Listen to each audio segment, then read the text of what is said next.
Hello artists, today we're going to talk about watercolor techniques. First you need to set up your area. So you're going to make sure that you have a messy mat on top of your work area and under your paper. You're going to need a paper towel, or you could also use some kind of old rag. You're going to need your watercolor set, and you're going to need a cup halfway full with water plus your brushes. Also be sure to push up your sleeves if you have on long sleeves, and wear a shirt that can get messy, or if you have an apron. The paper you need to use should be a little bit thicker when you're practicing with watercolors. Let's get started. So first I'm getting my brush wet, and I'm going to use my first color to show you how to do a flat wash. For a flat wash, you can get your paper wet first with just clean water, and then you're going to paint a solid color all over your paper. It's good for creating backgrounds. If you want your whole paper or painting in sky and you want it to be a certain color, then you can paint it all in. Next, I'm going to do what's called a gradated wash. I first start by wetting my paper area. This time I'm going to use green, so I made sure to wash my brush. I'm going to start by putting a good amount of green paint toward the top of my paper where I want it to be darker. And as I go down my paper, it's going to get lighter and lighter with less paint and more water. Since you don't have white in your watercolor palette, you paint on a piece of white paper. And if you let more white show through your paint, then you get a lighter version of that color.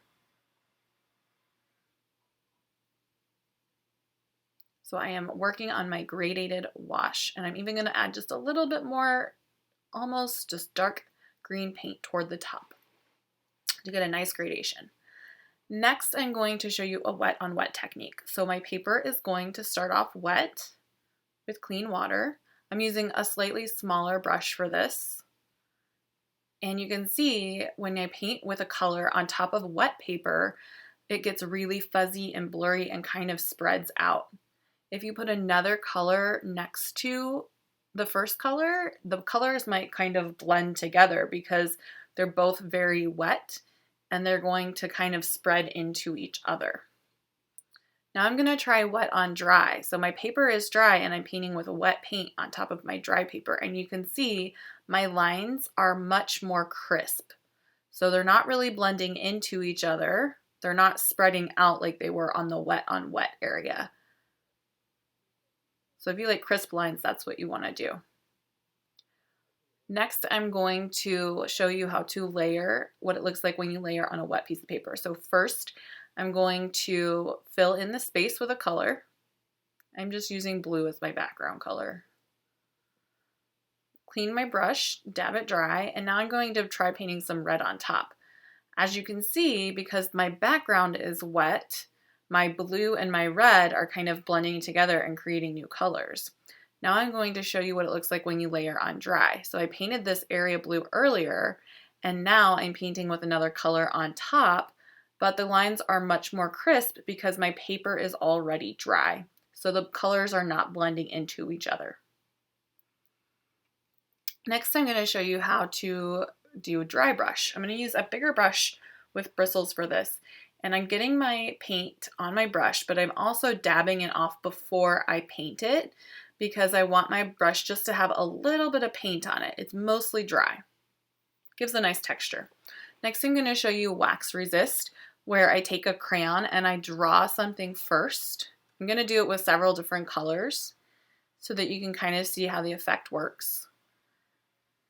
And I'm going to fill in some of the areas, and some of the areas I'm going to leave as lines. And now I'm going to use a color. Any color I use will work. I think I'm going to go with purple. I wonder what it's going to look like when I paint on top of the white crayon versus painting on top of the purple crayon. So as you can see, I'm painting right on top of the crayon, and the crayon shows through. Now because I used purple, it's kind of hard to see some of those colors. I can definitely see the white and the orange, but the purple and the blue are harder to see. Now I'm just going to paint an area, and while the paint's still wet, I'm going to dab it with a paper towel. This is a really nice effect to create clouds in the sky. My last technique is going to be a salt. So all you need for this is just your paper to be wet with a good amount of color and some regular old table salt.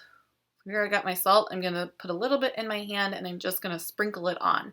It's going to give the paper a really interesting texture after it dries. So we tried flat wash, gradated wash, wet on wet, wet on dry, layering on wet, layering on dry, dry brush, wax resist, paper towel dabbing, and salt technique.